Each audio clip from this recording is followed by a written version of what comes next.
What's up, you guys? This is Robert at ShyBearsPlus. Make sure that you follow me on Twitter at ShyBearsPlus and Instagram ShyBearsPlus. While we're clicking all of the buttons, hit subscribe, like this video, and tap that bell because you don't want to miss any content, especially when Jeff comes through with his picks. You don't want to miss it. And I'm going to make a promise here that I will start live streaming with more regularity because I have been slacking. That's what's up. That's what I want for. Oh, there you go. Watch for that. So Jeff is with us via technology, and yeah, it was throwing me off a little bit. That was a little glitchy. Well, that's all right. At +_shy. Say hello to the people. You look very comfortable. What's up, people? What's up, man? Make sure to follow Jeff's Best Bets this week. Last week we had a little downfall. Our first sub 500. Week 2, 3, and 1. That brings us to 29, 15, and 2 for the year. I guess that's half good. Let's bear down week 11. Bear down and win them some money. Let's go. But that's not what you came for. What you came for was the week 11 preview. We have the Vikings 5, 3, and 1 because they tied. Who ties? Seriously, come on, guy. Like really, come on, guy. Versus the Chicago Bears 6 and 3. Are you ready for this game? Because I know I am. Yeah. I haven't been this pumped in a very, very, very long time. So anyway, jumping right into stats of the week if you got them. I got them for you, buddy. Woo, BU stats of the week. I'm changing up a little bit. I wanted to kind of do some verses. So let's talk about Bears offense. 21st passing versus Vikings defense is 11th passing. Bears offensive rushing 15th. Versus the Vikings defense, top 5. They're number 3 with the rushing defense. Always good over there in the Twin Cities. All right, we had the Vikings offense is 9th in passing in the NFL versus the Bears defense, which is 12th in passing defense. All right, then you have the 28th ranked Vikings rushing offense. I believe that is correct. Versus the Bears, number 2 ranked defense. So we have rushing. We have 2 of the top 3 rushing defenses in the league. A couple other ones. The Bears are number 1 in turnover differential. They made that leap from second place last week. The Bears are a top 5 offense and a top 5 defense. And then I'm going to save a couple more stats for later on in what to watch for. Awesome. Sounds good to me. So beat me to it. What to watch for is up next. My what to watch for was Parky's leg. The Bears have noticed. You know, he missed 4 kicks. I mean, he didn't really miss. He hit something. Talk of the town. It is the talk of the town. I think I hear Chopper 9 up above us right now, looking down in the Soldier Field. Mark Giangreco's out there with his binoculars. Yeah. Anyway, yeah, so, I mean, look, you got to be honest. It's something to think about, something to watch for. Is Nagy going to have confidence to go to him? Is it going to affect the way he calls the game? You know, thinking in a third situation, this is, a 2-1 situation here. Or we're just going for it on 4th. Are we going to kick the extra point? All those type of things. And I expect a close game, so I think it's something huge. It's something we're going to have to keep an eye on. Keep an eye on those toes. Give me a what to watch for, young man. Yeah, you're right. Oddly enough, it's the kicker we're talking about. We have 2 of the top 2 teams in the NFC, really, and we're talking about the kicker. At least we are here in Chicago. My number 1 what to watch for is statistically the number 1 team in defense giving up or only allowing 25% of the third downs is the Vikings third down defense. Look out for that battle. My number 1 what to watch for: Bears offense third down. They're very good. We've seen Mitchell and the offense connect time and time again. When they need 3rd and 7, they often get 20 yards on some deep patterns there. Look out for that with the number 1 ranked third down defense in the league with the Vikings. I love a team that's not scared to throw 10, 15 yards past the sticks on 3rd down. It takes away from your predictability, and it makes you cover more of the field because you never know. Be you, Nagy. Atta boy. My next what to watch for is Big Game Cousins. Or is he more of the choker that everyone says he is? I mean, you can find the internet narrative is there. You know, he chokes the big games. I actually typed it in, and there was Casterly doing a 1-minute video on CBS about how he never wins the big games and how he needs to prove it. So a prove it game for this guy. This year big games. Packers, they tied. Rams, that's a loss. Saints, that's a loss. I mean, he's got to find a way to break through. This is a great stage and a great opportunity to beat our beloved and prove that he is more than just a gritty guy. Anyway, I'm going to talk about it a little bit more later, so I'm going to stop it right there and throw it back over to you, young man. Yeah, just on that note, neither one of these teams, Bears or Vikings, have beat a team over 500 this year, so very interesting to see, but at least we didn't lose to Buffalo at home. Okay. This game with they're very evenly matched teams, it might come down to one play. Mm-hmm. Who is going to make that big play? That one play is what to watch for in the third, fourth quarter, coming down to it. Either a 4-minute drill or 2-minute drill. Watch out for that one play. Is it Cousins choking up like he normally does? Hopefully that's the case. But watch out for that one play, that one big play late in the game that turns the tide. There's a lot of good players on both sides of the ball. That one big play can come from a lot of different players. My next one to watch for was Chicago Bears. We have arrived moment. Chicago Bears, the We Are Legit game. Something to watch out for. It's a statement game for the rest of NFL because people are still hey, I would still want to see them, just like you just mentioned. I want to see them beat a team with a winning record. I want to see them. I want to see, but I think on Good Morning Football, there's a segment where, but, Trubisky threw for 355 yards against the Patriots, but he threw 2 interceptions. There's always been these buts. So this is still the but lines from Good Morning Football. No more buts. It's time for the We Have Arrived. Well, do you have a third and final what to watch for? My third and final what to watch for is the Bears defensive backs versus the Vikings wide receivers. The Bears are now the number 1 ranked team in the NFL statistically with the most interceptions. Mm-hmm. We all know Adam Thielen and his ability to catch the ball yards after the catch. The Vikings are top in the league at that. And with Cousins is very low in the league in yards per completion, yards per attempt.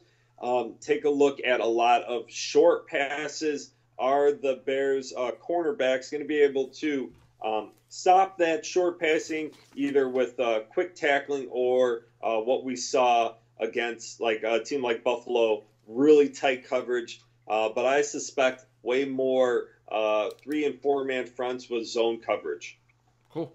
Great. I had something similar to that coming up later. So great eye. Really bringing it today, young man. My final what to watch for was Trubisky versus Harrison Smith because he outshined him last time they showed up and he bait him into an interception. And let's see what the kid has learned because I think that it's a completely different offense, team, different man, different quarterback, different everything, and things might work out just a little bit better for that Mitch Trubisky guy. I think he might be pretty good. Maybe. Well said. So anyway, were you done? You had 3, right? That's it. Let's keep it going. Then it's time for the Bears victory pluses. It is time. Pressure and speed up Cousins. Like last year, he had 27 touchdowns, but he threw 13 picks. He's a 2-to-1 guy. So for every 2 touchdowns, you're going to get that mistake, right? Plus he fumbled 5 times, lost 5 fumbles, and had 13 total fumbles. So he'll put it on the ground. So when you get there, knock that ball out, keep the pressure on him. And PFF had 4 of their 5 offensive linemen graded at 63 or lower. So get that pressure. It's time to eat. That's all I had on that one. Before I give my Bears Victory Plus, make sure to like this video and subscribe to the YouTube page for Shy Bears Plus. All right, my number 1 Bears Victory Plus is team tackling. I mentioned this last week, but it's especially prevalent here, as I mentioned just a little bit ago with Cousins and his inability to throw the ball downfield. Team tackling, you're going to see a lot of Roquan Smith, number 94 there, Leonard Floyd, coming up like maybe on a 7-yard in route. That kind of in between where you're going to have DBs like Eddie Jackson coming from the high side and then some defensive linemen pursuing downfield. Let's see if we get a couple forced fumbles there. Team tackling going to be huge for this victory Sunday night. Absolutely. My next one was, I think this is your Cohen game. This is going to be a big one here. Cohen in the passing game. Also, he's due. He is due to run a kickback. And I don't know why. I just had a feeling and I wrote that down. And I don't know. It's just a hunch. I don't have any stats to back it up. I have nothing. Just throwing it out there. But the Saints. I do. Ooh, nice. The Saints used the running backs in the passing attack when they played them. I think that they had 10 catches out of the backfield for the W. The Rams, the difference in the game is probably a touchdown, and you had 73 yards and a touchdown receiving for Gurley. So I saw Kamara running away from linebackers. I saw Gurley run away from linebackers. I checked it on those 2 games and the Lions game before I watched this one to try to get a feel. And that's what I saw. So I think that there's going to be all the Jordan Howard lovers out there. I'm sorry. I just feel like Nagy is going to keep on going with the matchups. They're going to say, hey, here's how we can attack them, and they're not going to force feed Howard, and I'm going to get off of that train because I was one. I jumped off the ship. I'm like, Howard, give me 20, and I just don't think it's going to happen. What do you got? Mitch finding the answer is my second Bears Victory Plus. As always, in a Matt Nagy-led offense, as we know, with his 84-7 touchdown to interception ratio in his last season of Arena League football, Coach Nagy has an answer in every single play. And I remember last week, oftentimes there was 2 answers available for Mitch. So Mitch continuing to find the answer as long as he eludes the pressure, if there is any. Finds the open man, which we have seen time and time again throughout this week, that there will be an open man. Find the answer, win the game. Bears Victor Plus number 2. And that's another reason why my confidence in Mitch Trubisky is sky high, is because he seems to know the plays. We said it earlier in the season. He looks like a guy who doesn't know how to line up his line. He looks like a guy who's not finding the hots, and he doesn't know option 3 and 4. And now he does. Totally. The kid's smooth like butter. But anyway, Bears Victory Plus, I got throw the rock, mid to short. I wouldn't mess with Harris or Harrison Smith. I want nothing to do with the safeties on this team. But you wouldn't believe it, but PFF has Rhodes graded at a 59, Wayne's at a 67, and their nickelback is at 60. 2 linebackers are at 60 and 61. And I ain't trying to run the ball against this defensive line. With Griffin back and Hunter playing as well as he is, I feel like you're Cohen out of the backfield. Even finding Howard if he's in the game out of the backfield. Probably some Mizzle. I don't even want the Mizzle. But Trey Burton and anybody else playing on the slot, Gabriel, those might be your big games across the middle. So that's where I feel like I don't want to run the ball. I say throw the rock, keep it up tempo, and then just blow this team out. Yeah, I think what a lot of people are failing to see is that the Bears don't run the ball like a typical running team. They run the ball just for balance purposes, to bring up and to create that separation in that second zone. So you could hit those 20-yarders easy. But, I think Nagy, he might be a little overly creative, but I'd much rather have him than not have him. Lastly, and you mentioned this already, my last Bears Victory Plus is the Bears defensive line very getting penetration against this lackluster Vikings offensive line, and with Cousins getting rid of the ball so quick, 11 steps on average for an outside linebacker to get to quarterback, where it's just a handful for a defensive tackle. Hicks, Goldman, Bullard, Violet Nichols, man. There were so many times where I saw him on tape, and I just feel like he's an inch away from getting the ball picked off when he throws deep. It's just there's a lack of a zip. There's a lack of something there that there'll be some opportunities out there. I mean, and you know what? If you pressure him, I mean, he'll throw you a pick six. He ain't scared of it. My final one was Trubisky's legs. Like the Patriots, they played us pretty well on defense, right? They forced 2 interceptions out of us. But the difference was Mitch Trubisky's legs. It's the X factor, and he should use them because this is a good defense. Like let's not get it twisted, dude. It's a good defense that could possibly stop you. But Stafford, he didn't have the answer with his legs to get away. Drew Brees doesn't.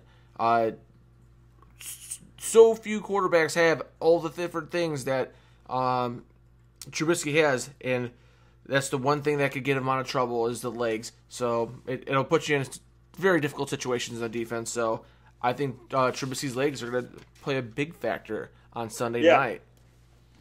We got got your Vikings victory plus.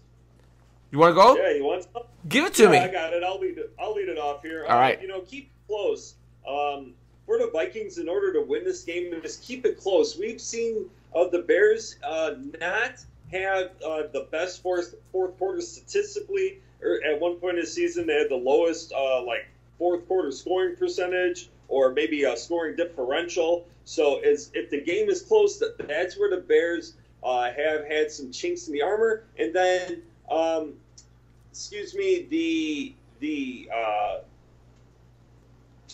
the Vikings offense, is that what I want to say? I don't know. As long as the Vikings keep it close, sorry about that. But as long as the Vikings keep it close, that's going to be a huge contributor in them winning the game.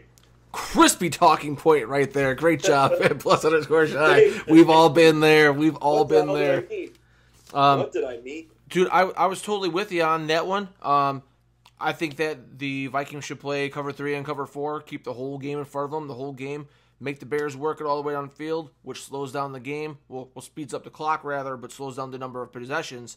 And then the same thing, throw underneath, do what Cousins does, throw underneath, get the yak, run the ball, and keep it a close game and play for a possession game on the road. So we were right there lockstep together, sir.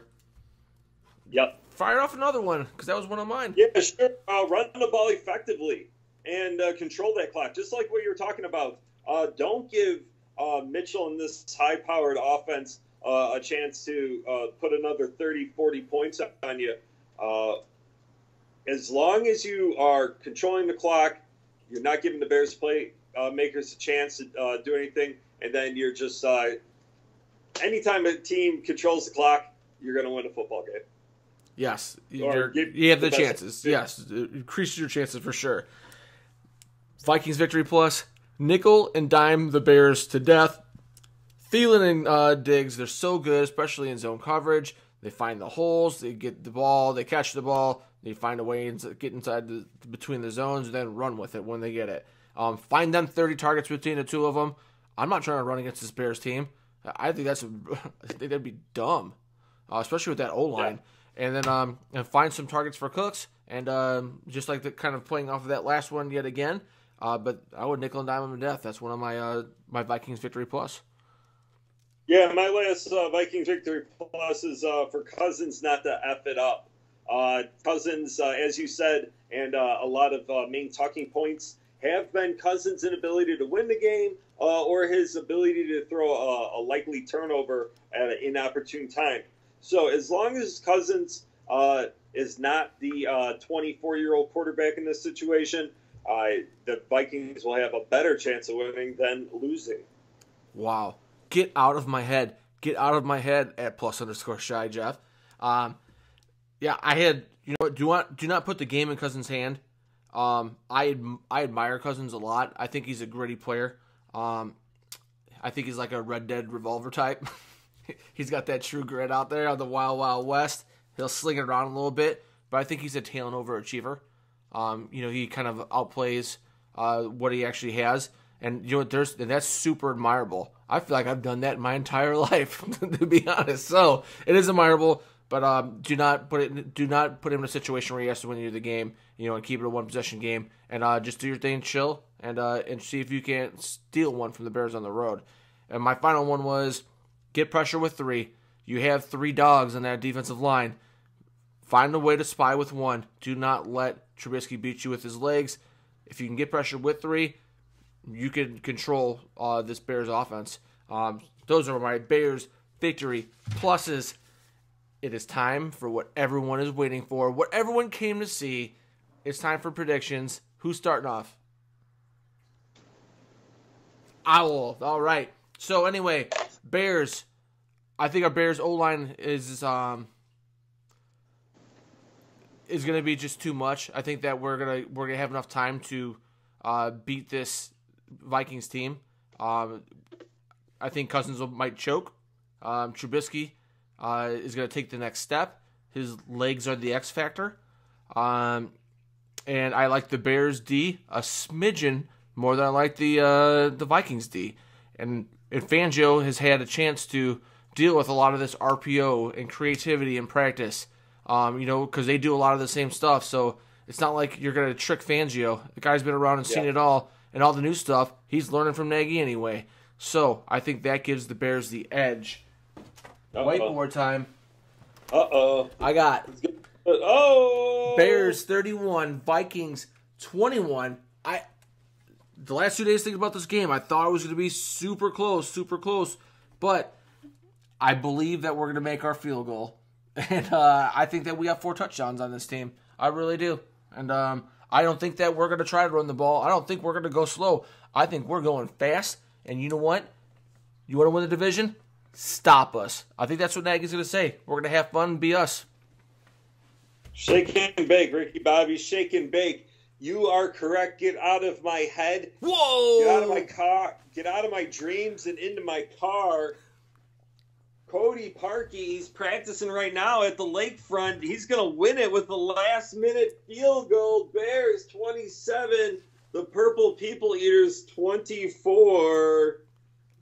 Woo! I don't have that kind of confidence. I think Parkey will maybe kick one in the middle of the second when it doesn't matter, but we're going to try to go get some touchdowns next week. But, hey, that's been the talk of the week. All on the radio, everyone's questioning and wondering, and for good reason. If the name of the game was hitting uprights, the guy'd be a Pro Bowler. But unfortunately, when they don't ricochet through, it's not a good thing. And it's okay to question them, but it's not okay to say, hey, this is what you're going to be for the rest of your career. I think he was like 21 for 22 last year. He was very accurate before. There's nothing that says that can't say that he won't be a great kicker for the Chicago Bears. From here on out, he could definitely rebound and rebottle that magic that he had last year. I'm not going to rely on it, and I'm not worried about it until he shows me. That's all that Robert at Shy Bears Plus has, whom you can follow on Twitter and get the dankest memes on Instagram. Don't even forget about all that. And make sure that you hit subscribe and you smack that bell and like this video. Why wouldn't you? I have no idea. But that is all I have. I'm so pumped for this game. Yes. I am so ready to oversleep on Monday because I can't sleep all night thinking about how bad we just torched the Vikings. I already warned my boss I might be coming in a little bit late. That's what's up. But I'll probably be there on time because that's what I do. So anyway, take me home, dude. Take me home tonight. I will. Any night you want there, pal. Hey, let's take it down Sunday night. Bears victory. Bear down. I'm Jeff. Follow me on Twitter at +_shy. That's all she wrote.